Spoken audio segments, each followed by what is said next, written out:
নমস্কার বন্ধুরা, বাংলা বন্ধু সজল চ্যানেলে আবারও সবাইকে স্বাগত। আজ দ্বাদশ শ্রেণীর ভাষা থেকে কিছু গুরুত্বপূর্ণ প্রশ্নোত্তর আলোচনা করব। মোট 50টি প্রশ্ন রেখেছি। এই 50টি প্রশ্ন ভালো করে সবাই দেখে যেও। এই 50টি প্রশ্ন থেকেই উচ্চ মাধ্যমিকে কমন আসবে। প্রথম প্রশ্ন, বিভাজ্য ধ্বনির অপর নাম কি? উত্তর হবে খণ্ডধ্বনি। তাহলে বিভাজ্য ধ্বনির অপর নাম হচ্ছে খণ্ডধ্বনি। পরের প্রশ্ন, মান্য বাংলায় স্বরধ্বনি, ব্যঞ্জনধ্বনি ও অর্ধস্বরধ্বনি কটি রয়েছে? স্বরধ্বনি রয়েছে 7টি, ব্যঞ্জনধ্বনি রয়েছে 30টি, আর অর্ধস্বর রয়েছে 4টি। বিবৃত স্বর কোনটি? বিবৃত স্বর হলো আ। পরের প্রশ্ন, কম্পিত বা রণিত বর্ণ কোনটি? উত্তর হবে র। পরের প্রশ্ন, পার্শ্বিক বর্ণ কোনটি? উত্তর ল। তাড়িত ব্যঞ্জন কোনগুলি? ডয় শূন্য র আর ঢয় শূন্য র। ডয় শূন্য র হচ্ছে অল্পপ্রাণ আর ঢয় শূন্য র হচ্ছে মহাপ্রাণ। প্রশ্ন, উষ্ণ বর্ণ কোনগুলি?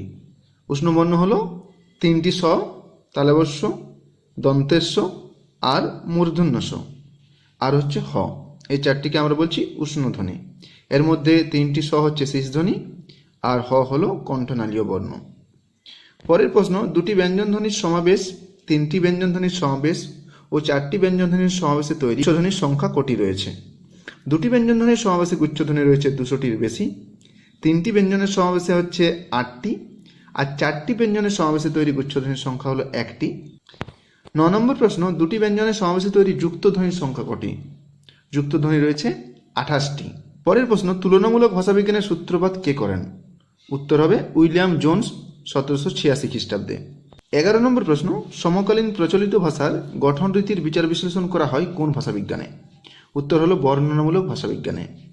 এই বর্ণনামূলক ভাষাবিজ্ঞানের সূত্রপাত হয়েছিল বিংশ শতাব্দীর গোড়ার দিকে ইউরোপ ও আর মার্কিন দেশে। বর্ণনামূলক ভাষাবিজ্ঞানের 4টি বিষয় আছে: ধ্বনিবিজ্ঞান ও ধ্বনিতত্ত্ব, রূপতত্ত্ব, বাক্যতত্ত্ব আর শব্দার্থ তত্ত্ব। ভাষাবিজ্ঞানের কটি ভাগ আর কি কি? ভাষাবিজ্ঞানের 2টি ভাগ, প্রধান ভাষাবিজ্ঞান আর ফলিত ভাষাবিজ্ঞান। প্রধান ভাষাবিজ্ঞানের মধ্যে ধ্বনিবিজ্ঞান, ধ্বনিতত্ত্ব, রূপতত্ত্ব, বাক্যতত্ত্ব, শব্দার্থ তত্ত্ব। আর ফলিত ভাষাবিজ্ঞানের মধ্যে রয়েছে সমাজ ভাষাবিজ্ঞান, মনোভাষাবিজ্ঞান, স্নায়ু ভাষাবিজ্ঞান, শৈলী ভাষাবিজ্ঞান প্রভৃতি। পরের প্রশ্ন, শৈলী কথার অর্থ কি? শৈলী কথার অর্থ হলো রচনা রীতি। 14 নম্বর প্রশ্ন, কোনো ব্যক্তি বিশেষ উপভাষার যে বিশেষ রীতি ব্যবহার করেন তাকে আমরা কি বলি? উত্তর হবে কোড। তাহলে কোনো ব্যক্তি বিশেষ উপভাষার যে বিশেষ রীতি ব্যবহার করেন তাকে কোড বলা হয়। আর সেই কোড ব্যবহারকারীর ভাষা যদি সময়ের সঙ্গে সঙ্গে বদলে যায় তখন তাকে আমরা বলি কোড বদল বা কোড সুইচিং। পরের প্রশ্ন, মস্তিষ্ককে ভাষা শেখার যন্ত্র বা ল্যাড কে বলেছেন? তাহলে মস্তিষ্ককে ভাষা শেখার যন্ত্র বা ল্যাড, ল্যাডের পুরো নাম হচ্ছে ল্যাঙ্গুয়েজ অ্যাকুইজিশন ডিভাইস, কে বলেছেন? উত্তর হবে নোয়াম চমস্কি। তাহলে নোয়াম চমস্কি মস্তিষ্ককে ভাষা শেখার যন্ত্র বা ল্যাড বলেছেন। পরের প্রশ্ন, মস্তিষ্কের বাম গোলার্ধের বিষয় কি কি?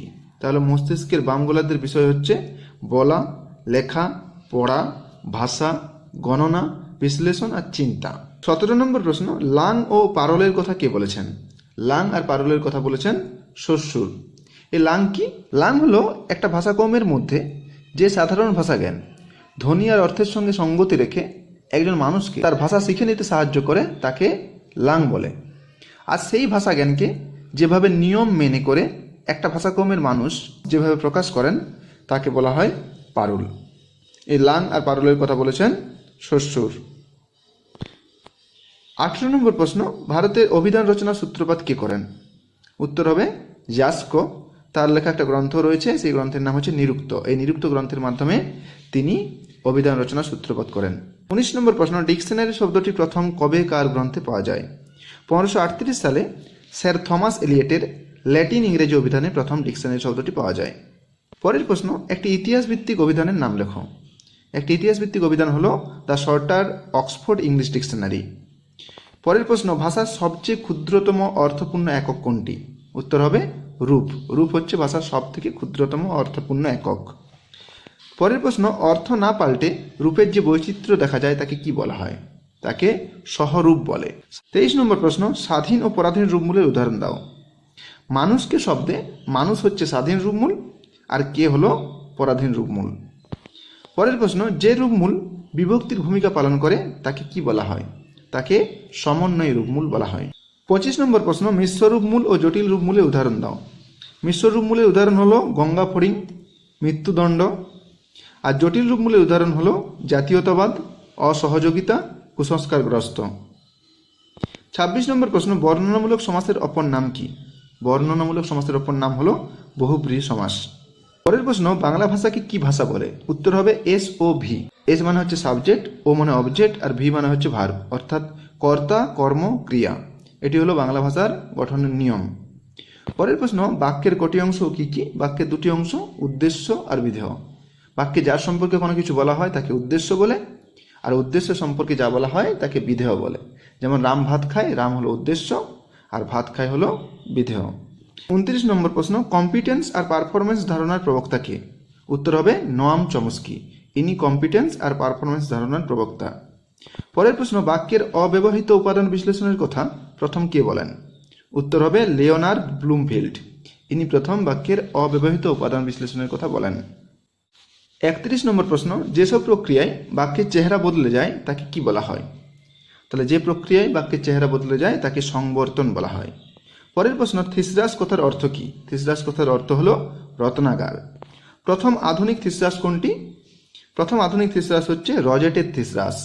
এটি 1805 সালে রচনা করেন পিটার মার্ক রজেট, আর এই থিসরাস প্রকাশিত হয় 1852 সালে। 34 নম্বর প্রশ্ন, একটি সংস্কৃত থিসরাস ও একটি বাংলা থিসরাসের নাম লেখো। সংস্কৃত থিসরাস হচ্ছে অমর সিংহের লেখা অমরকোষ, আর বাংলা থিসরাসের নাম হলো অশোক মুখোপাধ্যায়ের সংসদ সমার্থ শব্দকোষ। 35 নম্বর প্রশ্ন, এখানে কতগুলি শব্দ দেওয়া রয়েছে, এই শব্দগুলি শব্দার্থ পরিবর্তনের কোন কোন ধারার অন্তর্গত তা লিখতে হবে। প্রথমে হচ্ছে কালি। কালি শব্দটি শব্দার্থের প্রসারের উদাহরণ। এর আদি অর্থ ছিল কালো রঙের তরল পদার্থ, আর পরিবর্তিত অর্থ হলো যে কোনো রঙের তরল পদার্থ। তাহলে এটা শব্দার্থের প্রসারের উদাহরণ। পরে কুমোর। কুমোর শব্দটিও শব্দার্থের প্রসারের উদাহরণ। কুমোর মানে হলো যে মাটির কলসি তৈরি করত, তাকে আগে কুমোর বলা হতো, কিন্তু বর্তমানে শুধু মাটির কলসি নয়, যে কোনো মাটির জিনিস যারা তৈরি করেন তাদেরকে কুমোর বলা হয়। এখানেও শব্দার্থের প্রসার ঘটেছে। পরে গাং। গাং শব্দের আদি অর্থ হলো গঙ্গা নদী, কিন্তু পরিবর্তিত অর্থ হলো যে কোনো নদী। এখানেও প্রসার ঘটেছে। পরেরটা হলো ধন্য। ধন্য শব্দের আদি অর্থ হলো অর্থবান বা ধনবান, কিন্তু ধন্য বলতে বর্তমানে সৌভাগ্যবানকে বলা হয়, তাই ধন্য শব্দটিতেও শব্দার্থের প্রসার ঘটেছে। পরে হলো মৃগ শব্দ। মৃগ শব্দের আদি অর্থ হলো বন্য জন্তু, কিন্তু বর্তমানে মৃগ বলতে হরিণকে বোঝানো হয়। তাহলে আগে যে কোনো জন্তু, এখন হলো হরিণ, অর্থাৎ এখানে শব্দার্থের সংকোচ ঘটেছে। নেক্সট, অন্ন শব্দ। অন্ন শব্দের আদি অর্থ হলো যে কোনো খাবার, কিন্তু এখন অন্ন বলতে শুধুমাত্র আমরা ভাতকেই বুঝি, এখানেও সংকোচ ঘটেছে। পরে হলো মুনিশ শব্দটি। মুনিশ শব্দের আদি অর্থ হলো মানুষ, কিন্তু এখন বর্তমানে মুনিশ বলতে এক বিশেষ মজুর শ্রেণীর মানুষকে বোঝানো হয়, তাহলে এখানে সংকোচ ঘটেছে। প্রদীপ শব্দটি। প্রদীপ শব্দের আদি অর্থ হলো যে কোনো আলো, এখন বর্তমানে প্রদীপ বলতে এক বিশেষ ধরনের আলোকে বোঝানো হয়, তাহলে প্রদীপ শব্দটিতেও শব্দার্থের সংকোচ ঘটেছে। উজবুক শব্দটি। উজবুক শব্দের আদি অর্থ হলো উজবেক জাতির লোক, বর্তমানে উজবুক শব্দের অর্থ হলো বোকা, তাহলে এখানে পুরোপুরি অর্থটা পরিবর্তন হচ্ছে, তাই এটি হলো শব্দার্থের রূপান্তরের উদাহরণ। তারপর সহসা শব্দটি। সহসা শব্দের আদি অর্থ হলো সবলে, কিন্তু সহসা শব্দের বর্তমান অর্থ হলো হঠাৎ বা আকস্মিক, তাই সহসা শব্দটিও শব্দার্থের রূপান্তরের উদাহরণ। পরে গোষ্ঠী। গোষ্ঠী শব্দের আদি অর্থ হলো গবাদি পশুর থাকার জায়গা, কিন্তু বর্তমানে গোষ্ঠী শব্দের অর্থ হলো সমূহ, তাই এটিও শব্দার্থের রূপান্তরের উদাহরণ। পরে কলম। কলম শব্দের আদি অর্থ হলো স্বর বা খাগ, কিন্তু এখন তার অর্থ হলো লেখনী। পরে গবেষণা। গবেষণা শব্দের আদি অর্থ হলো গরু খোঁজা, আর পরিবর্তিত অর্থ হলো কোনো বিষয়ে পরীক্ষা নিরীক্ষা করা, এখানেও শব্দার্থের রূপান্তর ঘটেছে। নেক্সট, দারুণ শব্দটি। দারুণ শব্দের আদি অর্থ হলো দারু বা কাষ্ঠ নির্মিত, আর এর পরিবর্তিত অর্থ হলো অত্যন্ত, তাহলে এখানেও শব্দার্থের রূপান্তর ঘটেছে। শব্দার্থ পরিবর্তনের ধারার এই উদাহরণগুলি খুবই গুরুত্বপূর্ণ। আদি অর্থ আর পরিবর্তিত অর্থ পরীক্ষায় আসে, এগুলো ভালো করে দেখে যাবে সবাই। 36 নম্বর প্রশ্ন, যুক্তধ্বনি ও গুচ্ছধ্বনি কাকে বলে? যুক্তধ্বনি হলো যে ব্যঞ্জনধ্বনির সমাবেশ শব্দের আদিতে উচ্চারিত হয় তাকে যুক্তধ্বনি বলে। তাহলে যে ব্যঞ্জনধ্বনির সমাবেশ শব্দের আদিতে উচ্চারিত হবে, যেমন প্রমাণ শব্দে প্র হলো যুক্তধ্বনি, ট্রাম শব্দে টয়ের রফলা হলো যুক্তধ্বনি। আর গুচ্ছধ্বনি কি? পাশাপাশি উচ্চারিত দুটি বা তার বেশি ব্যঞ্জনধ্বনির সমাবেশকে আমরা বলি গুচ্ছধ্বনি। যেমন উত্তর শব্দে তয়াত হলো গুচ্ছধ্বনি, তাই যুক্তধ্বনি শব্দের আদিতে উচ্চারিত হয়, আর পাশাপাশি উচ্চারিত দুটি বা তার বেশি ব্যঞ্জনধ্বনির সমাবেশ হলো গুচ্ছধ্বনি। পরের প্রশ্ন, শ্বাসাঘাত আর সুরতরঙ্গ কাকে বলে? শ্বাসাঘাত হচ্ছে একাধিক দলযুক্ত শব্দের কোনো একটি দলকে জোর দিয়ে উচ্চারণ করাকে শ্বাসাঘাত বলা হয়। তাহলে একাধিক দলযুক্ত শব্দের কোনো একটা শব্দে জোর দিয়ে যখন আমরা উচ্চারণ করছি তখন তাকে আমরা বলছি শ্বাসাঘাত। যেমন মাখন শব্দে মাতে শ্বাসাঘাত পড়েছে, মা খন। আর সূত্রঙ্গ কাকে বলে? বাক্যে সুরের ওঠাপড়াকে সূত্রঙ্গ বলে। যেমন রাম কাল স্কুলে যাবে, এটা নির্দেশক বাক্য, এই সুরটা নিম্নগামী। কিন্তু যখন আমরা বলছি প্রশ্নবোধক বাক্য রাম কাল স্কুলে যাবে, তখন সেটি ঊর্ধ্বগামী। 38 নম্বর প্রশ্ন, দৈর্ঘ্য ও জ্যোতি কাকে বলে? দৈর্ঘ্য বলতে কোনো একটি শব্দে স্বরধ্বনির উচ্চারণের দৈর্ঘ্যকে বোঝায়। যেমন আমরা শব্দে আয়ের যে দৈর্ঘ্য, তার তুলনায় আম শব্দে আয়ের দৈর্ঘ্য বেশি। আর জ্যোতি কাকে বলে? জ্যোতি হলো বাক্যের মধ্যে অপেক্ষাকৃত লম্বা ছেদকে আমরা বলি জ্যোতি। যেমন সুমন একা 10 জনকে পরাজিত করেছে, এই একার পরে যে আমরা থামছি তাকে আমরা বলছি জ্যোতি। সুমন একা 10 জনকে পরাজিত করেছে। পরের প্রশ্ন, উপসর্গ কি? যে সকল অব্যয় ধাতু বা শব্দের পূর্বে বসে অর্থের পরিবর্তন ঘটায় তাকে আমরা বলি উপসর্গ। যেমন কয়েকটি উপসর্গ প্র, কু, সু, অধি প্রভৃতি। 40 নম্বর প্রশ্ন, জোড়কলম শব্দ কাকে বলে? জোড়কলম শব্দ কি? একটি শব্দের সঙ্গে একটি শব্দের কিংবা একটি শব্দের সঙ্গে একটি শব্দাংশের মিলনে যে শব্দ গঠিত হয় তাকে জোড়কলম শব্দ বলে। যেমন ধোঁয়া যুক্ত কুয়াশা সমান হচ্ছে ধোঁয়াশা। ধোঁয়া একটি শব্দ আর কুয়াশা একটি শব্দ, এদের মিলনে যে শব্দ তৈরি হয়েছে সেটি হলো ধোঁয়াশা, এটি জোড়কলম শব্দ। পরের প্রশ্ন, ক্লিপিংস বা সংক্ষেপিত পদ কাকে বলে? একটি শব্দকে ছোট করার পরেও যদি তার অর্থের পরিবর্তন না ঘটে তখন তাকে আমরা বলি ক্লিপিংস বা সংক্ষেপিত পদ।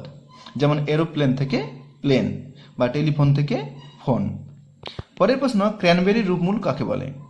ক্র্যানবেরির রূপমূল হলো একটি পরাধীন রূপমূল যার ব্যাকরণগত অর্থ বা অভিধানগত অর্থ নেই। এটা কি করে? এটা শুধুমাত্র একটা শব্দের সঙ্গে অপর শব্দের পার্থক্য ঘটায়। যেমন আলাপ, বিলাপ, সংলাপ শব্দের এই যে লাপ অংশটি, এটি হলো ক্র্যানবেরির রূপমূল। পরের প্রশ্ন, মুন্ডমাল শব্দ কাকে বলে? একটি শব্দগুচ্ছের প্রত্যেকটি শব্দের প্রথম অক্ষরের সমাবেশ ঘটিয়ে যে নতুন শব্দ গঠিত হয় তাকে আমরা বলি মুন্ডমাল শব্দ। যেমন গুপি গাইন, বাঘা বাইন, এই যে শব্দগুচ্ছ, এর প্রত্যেকটি শব্দের প্রথম অক্ষরের সমাবেশ ঘটিয়ে যে শব্দ তৈরি হয়েছে সেটি হলো গুগা বাবা। এই গুগা বাবা হলো মুন্ডমাল শব্দ। পরের প্রশ্ন, বিকল্পন কাকে বলে? বিকল্পন হলো এমন এক ধরনের শব্দ গঠন প্রক্রিয়া যেখানে দুটি পদের পারস্পরিক সম্পর্কের ধ্বনিতাত্ত্বিক চেহারা স্বাভাবিক নিয়মে না গঠিত হয়ে ব্যতিক্রমী নিয়মে ঘটে। তাহলে স্বাভাবিক নিয়মে না ঘটে, যেমন ইংরেজি গো ক্রিয়াপদের অতীতকালের রূপ গোয়েড না হয়ে যাচ্ছে ওয়েন্ট। অ্যাকচুয়ালি অতীতকাল গঠিত হয় ইডি যোগে, কিন্তু গোয়ের ক্ষেত্রে গোয়েড না হয়ে তার ব্যতিক্রমী রূপ হচ্ছে ওয়েন্ট। এটি হচ্ছে বিকল্পন। পরের 45 নম্বর প্রশ্ন, বর্গান্তর কাকে বলে? কোনো শব্দ এক পদ থেকে অন্য পদে পরিবর্তিত হয়ে শুধু চেহারার পরিবর্তন ঘটালে তখন তাকে বর্গান্তর বলে। যেমন রামবাবু ধনী ব্যক্তি, এখানে ধনী হলো বিশেষণ। আবার ধনীমাত্রই অহংকারী নন, এখানে ধনী হলো বিশেষ্য। পরের প্রশ্ন, সঞ্জননী ব্যাকরণ কি? একটা বাক্য কিভাবে সঞ্জাত হয় তার খবর যে ব্যাকরণ দেয় তাকে আমরা বলি সঞ্জননী ব্যাকরণ। 47 নম্বর প্রশ্ন, ব্যাপকার্থকতা বা অর্থান্তর্ভুক্তি কাকে বলে? যখন একটি শব্দের অর্থ ব্যাপকতর হয় এবং তার মধ্যে এক বা একাধিক শব্দের অর্থ অন্তর্ভুক্ত থাকে তখন তাকে আমরা বলি ব্যাপকার্থকতা বা অর্থান্তর্ভুক্তি। তাহলে একটা শব্দের ভিতরেই অন্যান্য শব্দের অর্থ অন্তর্ভুক্ত থাকবে। যেমন আসবাবপত্র, এই শব্দের মধ্যে চেয়ার, টেবিল, আলমারি প্রভৃতি শব্দ অন্তর্ভুক্ত রয়েছে। পরের প্রশ্ন, শব্দার্থের সংশ্লেষ বা রূপান্তর কাকে বলে? একটি শব্দের আদি অর্থ পরিবর্তিত হতে হতে যদি এমনভাবে বদলে যায় যে পরিবর্তিত অর্থের সাথে তার কোনো সম্পর্ক থাকে না, তবে সেই প্রক্রিয়াকে আমরা বলছি শব্দার্থের সংশ্লেষ বা রূপান্তর। তাহলে আদি যে অর্থ আর পরিবর্তিত অর্থ যদি পুরোপুরি বদলে যায় তখন তাকে আমরা বলছি শব্দার্থের রূপান্তর। যেমন সন্দেশ শব্দের আদি অর্থ হচ্ছে সংবাদ বা বার্তা, আর এর পরিবর্তিত অর্থ হচ্ছে মিষ্টান্ন, পুরোপুরি বদলে গেছে, তাই সন্দেশ হলো শব্দার্থের সংশ্লেষের উদাহরণ। পরের প্রশ্ন, ন্যূনতম শব্দজোড় কাকে বলে? দুটি ধ্বনির মধ্যে উচ্চারণের ন্যূনতম পার্থক্যের জন্য যদি অর্থেরও পার্থক্য ঘটে তবে সেই শব্দদ্বয়কে ন্যূনতম শব্দজোড় বলে। যেমন তালা, থালা, নরম, গরম, এগুলো হলো ন্যূনতম শব্দজোড়। 50 নম্বর প্রশ্ন, আজকের আলোচনার শেষ প্রশ্ন, রেজিস্টার কাকে বলে? একটি ভাষা কোথায় বলা হচ্ছে সেটি প্রধান, আর এই যে উপলক্ষ অনুসারে ভাষা বা উপভাষার যে বদল ঘটে তাকে বলা হয় রেজিস্টার। বন্ধুরা, আজ তাহলে এখানেই শেষ করছি। ক্লাসটি ভালো লাগলে বন্ধুদের মধ্যে শেয়ার করে দাও, আর চ্যানেলে নতুন হলে চ্যানেলটি সাবস্ক্রাইব করে রাখো। সবাই খুব ভালো থেকো, সবাইকে ধন্যবাদ।